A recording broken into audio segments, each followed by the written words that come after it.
Ngayong gabi nga po pala ay may kukunin tayong mga unit. Bali 5 piraso nga po pala to ng Ryzen 5. Dito ay tinignan ko nga po pala yung loob. Halos 3 months lang daw nagamit yung mga unit. At dito netesting ko na nga po pala yung mga unit at gumagana. Itong mga unit na to ay halos bagong-bago pa. Bali dito nga po pala namin sinakay sa L3 ng tatay. Kung mapapansin nyo ay may mga kasama na rin siyang dual coin slot. Kasama ko nga po pala dito ay si Paring Pax at si Boss Maki. Yung pinagkunan nga po pala namin ng unit na to ay katrabaho ni Paring Pax. Bali dito nakauwi na nga po pala kami at binababa na yung mga unit. Nagpatulong na nga po pala ako dito sa ating mga tropang geng-geng. At dito dumating na nga rin po pala si Gulayat para tumulong. Hey, baka Gulayat yar! Yung mga batang tumulong sa akin kanina, yun talaga yung matatagal ko ng player. Hindi ko na malayan, halos mga binata na. Yung mga batang yan, ayan yung mga dating mga nagbablog. Meron yung mga yung subscriber sa YouTube na 1,100. Hey, baka Kuya James yar! Nga lang, hindi na nila tinuloy yung kanilang pagbablog. At dito, naiakyat na nga po pala nila yung ating mga unit. Bali, ang binili ko lang po talaga dyan ay mga PC set. Yung mga coin set na nakikita nyo, yung po ay naging previous na lang. Yung dalawang unit po dyan ay hindi sa atin. Yung isa pong na may kulay pula, yung pa ay sa akin kumparing Kevin.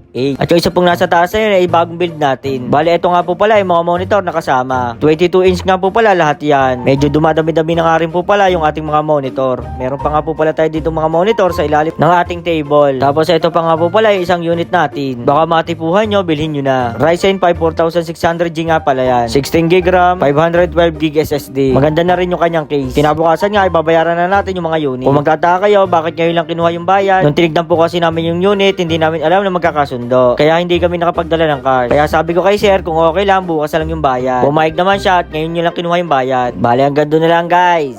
Maraming salamat. Paalam.